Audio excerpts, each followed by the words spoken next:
नमस्कार साथियों, स्वागत है आपका आपके अपने चैनल पर। आखिर क्यों स्थानांतरण की तारीख नहीं मिल पा रही है? स्थानांतरण में आदेश आने में विलम्ब हो रहा है। तारीख पे तारीख मिलती जा रही है, लेकिन हमारे अध्यापक साथियों को, हमारे शिक्षक साथियों को स्थानांतरण का आदेश नहीं मिल पा रहा है, क्योंकि नया सत्र शुरू होने को है। 1 जून से नया सत्र शुरू हो जाएगा।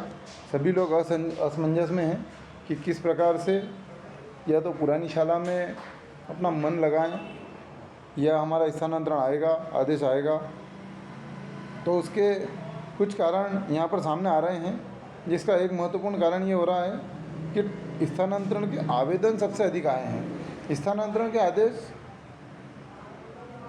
शिक्षा विभाग में और स्वास्थ्य विभाग में सबसे अधिक स्थानांतरण के आवेदन आए हैं, जिन पर छंटनी करने में विभाग को बहुत ज़्यादा परेशानी हो रही है, जो कि उनका जो क्राइटेरिया था 20% स्थानांतरण करने का, तो यहाँ पर उससे कहीं ज़्यादा आवेदन आए हैं। यहाँ पर एक पेपर जिसमें यह बताया गया है कि मुख्यमंत्री जी नहीं चाहते थे कि स्थानांतरण की तारीख आगे बढ़े। वो ये चाहते थे कि उसी तारीख में स्थानांतरण हो जाए, लेकिन कुछ व्यावहारिक तकनीकी त्रुटियां या तकनीकी समस्याएं कहें तो उसके कारण भी यहाँ पर यह समस्या आ रही है। यहाँ पर जो पोर्टल बनाया गया था, यहाँ पर लिखा गया कि गृह लोक शिक्षण संचालनालय में कार्यरत अधिकारियों की तानाशाही का आलम यह है कि उन्हें एजुकेशन पोर्टल 3.0 पर स्वैच्छिक और प्रशासनिक स्थानांतरण का ऐसा सॉफ्टवेयर तैयार कराया था कि वह पोर्टल अपने आप चाहने वाले शिक्षकों को पोस्टिंग आर्डर भी जनरेट कर देता है। इस तरह पूरी प्रक्रिया में पोस्टिंग आर्डर पर ना कलेक्टर, ना जनप्रतिनिधि और ना ही प्रभारी मंत्री का हस्तक्षेप रहेगा। इस तरह शिक्षा विभाग पूरी ट्रांसफ़र प्रक्रिया विभाग के अधिकारियों के अधीन हो गई थी। तो यहाँ पर इसको भी जब ये माननीय शिक्षा मंत्री जी के संज्ञान में आया होगा मामला, तो इस कारण भी उसको यहाँ पर लिखा हुआ है। सीएम साहब ने कहा है कि इस बारे में विभाग कोई रास्ता निकाले। माना जा रहा है कि स्कूल शिक्षा विभाग अपने ट्रांसफ़र पॉलिसी में कुछ बदलाव कर सकता है। तो यहाँ पर यह समस्या कुछ आ रही है। इसके अलावा एक और समस्या ये भी आ रही है कि स्थानीय जनप्रतिनिधि जो हैं, विधायक महोदय या स्थानीय जो भी जनप्रतिनिधि होते हैं, उनकी जो अनुशंसा उनने की है, उनकी अनुशंसाओं को प्राथमिकता दिया जाना है। तो जब उनकी अनुशंसा को प्राथमिकता दिया जाएगी, तो जो ऑनलाइन आवेदन किए हैं उनमें कहीं ना कहीं जो शिक्षक साथियों ने मान लो किसी पहले नंबर पर आवेदन डाला है, तो उस स्थान पर अगर किसी मंत्री जी या विधायक महोदय की अनुशंसा वाला व्यक्ति पहुंच जाता है, तो उन्हें वो स्थान नहीं मिल पाएगा।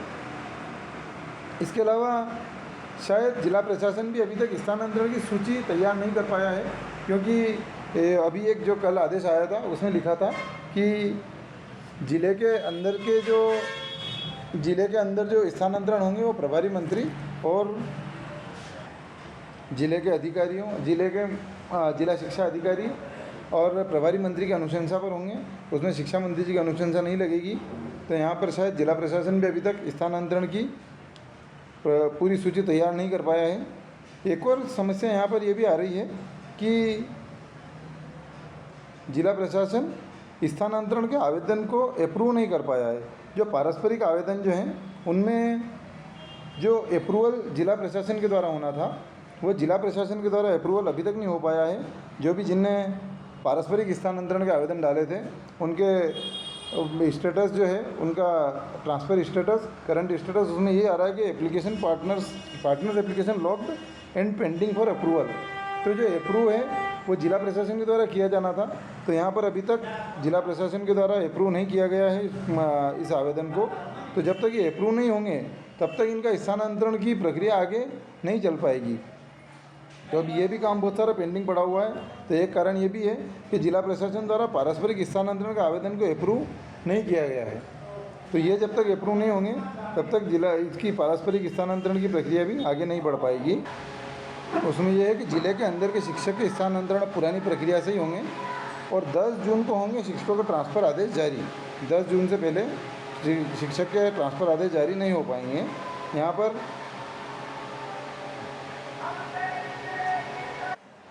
यहाँ पर इसमें लिखा गया है कि जिले के अंदर शिक्षकों को एक स्कूल से दूसरे स्कूल या एक ब्लॉक से दूसरे ब्लॉक में ट्रांसफ़र पुराने तरीके से होगा, जैसा पहले जिला शिक्षा अधिकारी और प्रभारी मंत्री करते थे। जिनके नाम पर प्रभारी मंत्री मोहर लगाएंगे उनके आदेश जिला शिक्षा अधिकारी की आईडी से जारी हो जाएंगे। इस बार भोपाल से सभी ट्रांसफ़र करने का निर्णय लिया गया था, लेकिन अंतिम समय में पूरे प्रदेश में ट्रांसफ़र के लिए 35,000 के करीब आवेदन पहुंचने की वजह से न केवल प्रक्रिया में विकेंद्रीकरण जिले में पहुंचा दिया गया है, बल्कि ट्रांसफ़र की तारीख भी बढ़ा दी गई है। अब भोपाल से केवल एक ज़िले से दूसरे ज़िले के ट्रांसफ़र ही किए जाएंगे। अब ट्रांसफ़र प्रक्रिया यह रहेगी कि जिन शिक्षकों ने ज़िले के अंदर ही ट्रांसफ़र करने के लिए ऑनलाइन आवेदन किए हैं, उन आवेदकों को अब DPI ज़िले में DDO के पोर्टल पर ट्रांसफ़र कर देगी। DDO के पोर्टल पर आवेदन आने के बाद जिला शिक्षा अधिकारी आवेदनों का परीक्षण करेंगे और स्कूल में रिक्त पद या म्यूचुअल होने की स्थिति का परीक्षण करेंगे। परीक्षण के बाद आवेदन कलेक्टर की ओर भेजेंगे। कलेक्टर इन आवेदनों को प्रभारी मंत्री के पास भेजेंगे। इसके बाद प्रभारी मंत्री अंतिम कड़ी के रूप में आवेदनों को स्वीकृत या अस्वीकृत करेंगे। पिछले कुछ सालों से जिले के अंदर शिक्षक का स्थानांतरण इसी प्रक्रिया से किया जाता था। तो साथियों, लंबी प्रक्रिया के बाद अब सीधी बात यह है कि अब 10 जून को होंगे शिक्षकों के ट्रांसफ़र आदेश जारी। 10 जून से पहले शिक्षकों के ट्रांसफ़र आदेश जारी नहीं हो पाएंगे। धन्यवाद साथियों। आपको ये वीडियो कैसा लगा कृपया कमेंट करके बताएं। धन्यवाद। जय हिंद, जय भारत।